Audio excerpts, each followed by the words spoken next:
Cancer के sales माने cancer की कोशिकाएं सामान्य कोशिकाओं से बिल्कुल अलग नहीं। आप अगर देखेंगे तो आपको उनकी फिजिकल केमिकल प्रॉपर्टीज एक जैसी लगेंगी।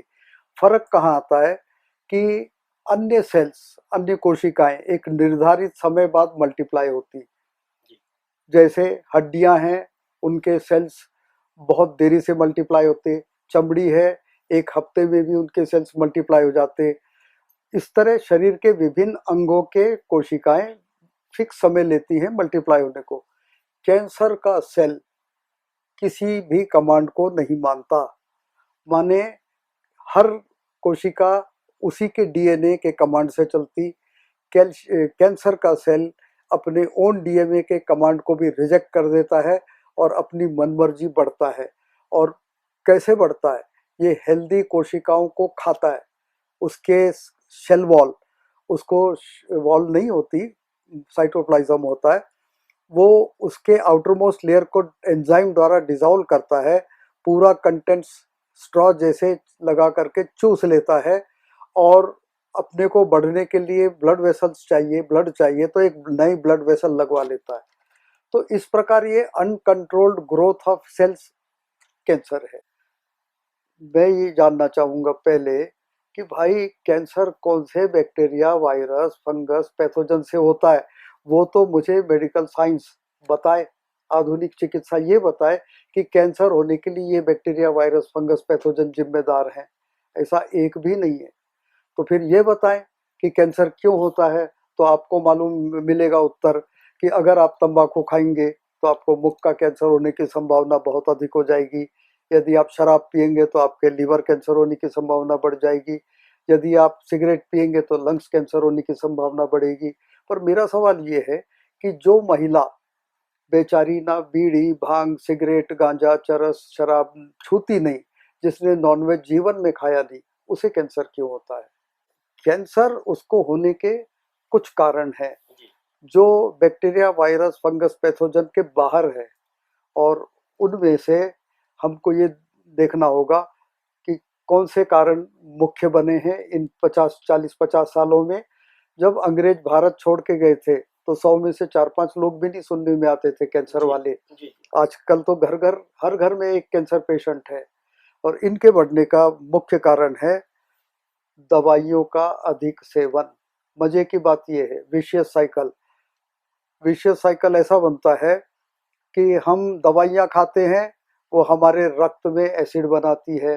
अनाज, दाल, फल, सब्जी खेत में पैदा होते हैं, उसमें जो इंसेक्टिसाइड, पेस्टिसाइड डाले जाते हैं, वो हमारे रक्त में एसिड बनाती। हम जिस विकार के अंतर्गत रहते हैं, क्रोध, ये है लोभ, ईर्ष्या, मत्सर, वो एसिड बनाती। और ये सारे के सारे बढ़ा हुआ एसिड हमारे रक्त में जाता है। लेकिन रक्त इतना होशियार है कि उसमें एसिड की मात्रा जरा सी बढ़ी, वो तुरंत शरीर के अन्य कई भागों से, जैसे हड्डियों से कैल्शियम, मसल से मैग्नीशियम, ब्लड से सोडियम, ब्लड से नहीं निकालता है सोडियम, अन्य भागों से निकालता है, वो खींच करके अपनी एसिडिटी नॉर्मल कर लेता है। और ये बन जाता है कारण कैंसर होने का। क्योंकि पहले बताया गया है कि कैंसर किसी भी बैक्टीरिया, वायरस, फंगस से नहीं होता है, तो उसके लिए अन्य कारण होगा कुछ other than bacteria, virus, fungus. उसमें मुख्य आता है उभर कर खेत में डाले जाने वाले जहर। और दूसरी स्थिति आती है मानसिक स्थिति। मानसिक स्थिति या मनस्थिति या इमोशंस या विकार, इनका बहुत बड़ा प्रभाव है।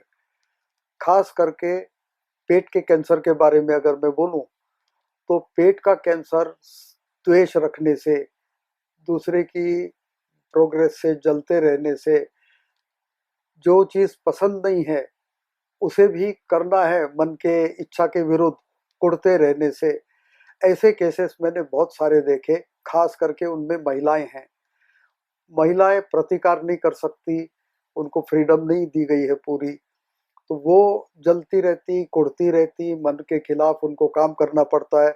ऐसे में शुरू में उनके पेट में एसिड होता है, वो एसिडिटी ठीक करते हैं या ना करते हैं, उसके आगे वो पेप्टिक अल्सर बन जाता है और कालांतर में पेट का कैंसर, वो इसोफेजियल कैंसर हो, ड्यूडेनल हो, उसके रूप में परिवर्तित हो जाता है। दूसरी मनस्थिति की बात अगर हम करें जो पुरुषों में अधिकतर पाई जाती वो है क्रोध। क्रोध करने से शुरुआत में तो हाइपरटेंशन, हाई ब्लड प्रेशर और उसके आगे के जो चेन्स है, brain stroke, heart stroke, paralysis, वो तो सब होते ही होते हैं। लेकिन क्रोध करने से भी अनेक प्रकार के कैंसर हो सकते हैं, अनेक जगहों के कैंसर हो सकते हैं जो पुरुषों में अधिक प्रबल है। तीसरा है बात बात पे दवाइयाँ खाने वाले लोग। जैसे पहले के लोग अगर सर्दी खांसी हो जाए तो वो लोग घरेलू नुस्खा देके बच्चे को बडिंग स्टेज में ही बीमारी खत्म कर देते थे। लेकिन आजकल ऐसा नहीं है। आजकल बात बात पे औषधियाँ दवाइयाँ खाई जाती हैं। बच्चे को सर्दी हो गई जरा सी तो हाँ, वो गर्म भी होती हैं और उसका सबसे बड़ा प्रभाव जो पड़ता है कि अगर सर्दी खांसी हो गई, उसे आपने दबा दिया, माने एबॉर्ट कर दिया। एबॉर्ट करने के लिए आपको एंटीबायोटिक देना पड़ेगा, बुखार उतरने वाली दवा देनी पड़ेगी, कफ सिरप देना पड़ेगा और बार बार ऐसे आप खिलाते रहोगे छोटे बच्चे को तो उसकी मामूली सी सर्दी खांसी एक निमोनिया में कन्वर्ट हो सकती है या अस्थमा में कन्वर्ट हो सकती है, एंड में बड़प्पन में जाकर के वो लंग कैंसर में कन्वर्ट हो सकती है। तो ये बार बार दवा खाने वालों का एंड लीवर कैंसर और किडनी कैंसर में होता है। देखिए, सबसे पहले सर्जरी। जैसे कैंसर हुआ और कोई ऐसे भाग में हुआ कि जिसे काट सकते हैं तो पहला अप्रोच रहता है सर्जरी करके वो भाग को निकाल दो। लेकिन ऐसा आज तक नहीं हुआ है कि सर्जरी करके हम एक एक सेल जो कैंसरस है उसको निकाल दें और एक सेल भी एक बीज की तरह पेड़ बन जाता है। तो ये है सर्जरी की लिमिटेशन। दूसरी बात, सर्जरी के बाद हमको अक्सर दवाइयाँ देनी पड़ती। वो दवाइयाँ घाव भरे इस वजह से मुख्यतः होती। वो सारी की सारी दवाइयाँ एसिड पैदा करती। कैंसर हुआ था ब्लड में एसिडिटी, इंटरस्टिशियल फ्लूइड में एसिडिटी और कोशिकाओं में एसिडिटी के कारण, और हमने सर्जरी की और सर्जरी के बाद जो दवाई खाई वो फिर एसिडिटी बना देती हैं। तो ले दे के स्थिति तो वही की वही रह जाती है। दूसरा, अगर कीमोथेरापी के बारे में बोलें तो कीमोथेरापिक एजेंट्स वो भी केमिकल्स हैं और वो केमिकल्स भी बहुत एसिडिटी बढ़ाते हैं। कीमो के बहुत सारे साइड इफेक्ट्स होते हैं, उनको कवर करने के लिए और मेडिसिन दी जाती, वो भी एसिडिटी बढ़ाती। तो ले दे के उसकी भी सिचुएशन लगभग एक जैसी रहती। और अंत में रहा रेडिएशन। रेडिएशन हर जगह नहीं दिया जा सकता, लेकिन रेडिएशन थेरापी के भी साइड इफेक्ट्स होने के कारण जो दवा लेनी पड़ती वो भी एसिडिटी निर्माण करती। तो इस वजह से इन तीनों के सहारे परमानेंटली हर प्रकार के कैंसर को निकालना संभव नहीं है। मैं अपने अनुभव बोलना चाहूंगा जी। एक प्रोस्टेट कैंसर का केस आज 6वां साल है जिसका पीएसए काफी बढ़ चुका था, 1000 के लगभग। वो आज भी जीवित है और जिनको ब्लड कैंसर हुआ था वो आज स्वस्थ हैं। उसके बाद जिनको Tata memorial hospital, Tata cancer hospital Mumbai ने केवल 8 दिन दिए थे लीवर के कैंसर के, हिपैटिक सेल्यूलर कार्सिनोमा, वो 8 महीना रहे और उनको बताया गया था कि कुछ कुछ चीज़ों का सेवन ना करें। उनने वो किया, इस वजह से उनकी डेथ हुई। एक केस मेरे जीवन में ऐसा आया कि जिसको केवल 1.5 दिन दिए थे, उसको नेक्स्ट डे बिस्तर से उठा दिया और 8 महीने जीवित रही, तीर्थाटन किया, सब खाया पिया, घर का काम करती थी। तो मेरा अनुभव ऐसा है कि अगर हम विकल्प से जाएं, जो आजकल की प्रचलित पद्धतियां नहीं हैं, तो कैंसर पेशेंट्स को ज़्यादा जीवन मिल सकता है, काफ़ी कंफर्टेबल लाइफ मिल सकती, जिस लाइफ में नींद भी आती है, भूख भी लगती है, पेट भी रोज साफ होता है और मनुष्य कॉन्फिडेंट रहता है, उसका भय निकल जाता है।